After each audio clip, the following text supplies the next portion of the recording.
Welcome to life Tamil channel. Sorry இது எனக்கு நானே சொல்லிக்கிறேன். ஒரு விஷயத்தை கன்சிஸ்டன்சியாக நம்மளால் செய்ய முடியாதப்போ ஃபஸ்ட்டு நம்மக்கிட்ட தான் நம்ம சாரி கேட்டுக்கணும். வெயிட் லாஸ் பண்ணுறதுன்னு முடிவு எடுத்துகிட்டு அதை கண்டினியூஸாக என்னால் செய்ய முடியல. அடிக்கடி ஏதாவது ப்ராப்ளம்ஸ் வந்துக்கிட்டே தான் இருக்குது. இப்போ எங்கள் சின்ன பாப்பாவுக்கு ரொம்ப சிக்காக இருக்கிறதுனால 2-3 டேஸ் ஹாஸ்பிட்டலில் வைக்க வேண்டியதாக போயிடுச்சு. அதுக்கப்புறம் இப்போ நல்லா இருக்கா பாப்பா. பேரண்ட்ஸ்க்கு நம்ம குழந்தைங்கள விட எதுவுமே முக்கியம் கிடையாது. டுடே லஞ்சுக்கு நம்ம பார்ட்னர் கீரை தண்ணி சாறு தான்.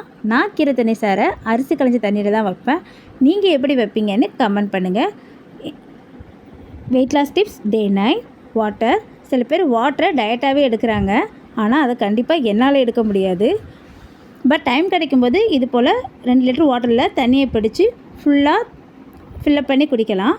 அது எப்போவுமே கண்ணில் படுற மாதிரி வச்சுக்கிட்டா தான் நம்ம எப்போவுமே மறக்காமல் அதை குடிக்க முடியும். நான் ஃபுல்லாக தண்ணியை குடிச்சேனான்னு கேட்டால் இல்லை, கண்டிப்பாக என்னால் முடியாது. பட் கண்டினியூஸாக இதை டே டு டே ஃபாலோ பண்ணி ஃபினிஷ் பண்ணிடுவேன்னு நினைக்கிறேன். நாளைக்கு ஒரு நல்ல டிப்ஸோட மீட் பண்ணலாம். See you all.